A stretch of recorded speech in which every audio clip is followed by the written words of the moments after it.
Para may real style. No. Ayun. Ano pala dito? Oo. Yan, no? Okay, sure ball na. Ano pakita yung ano kasi.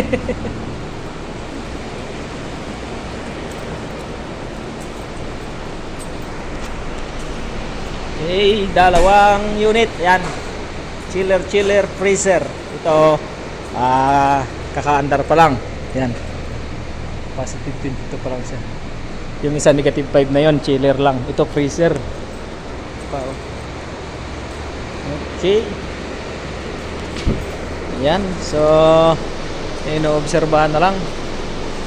Ito, yan. Yung chiller.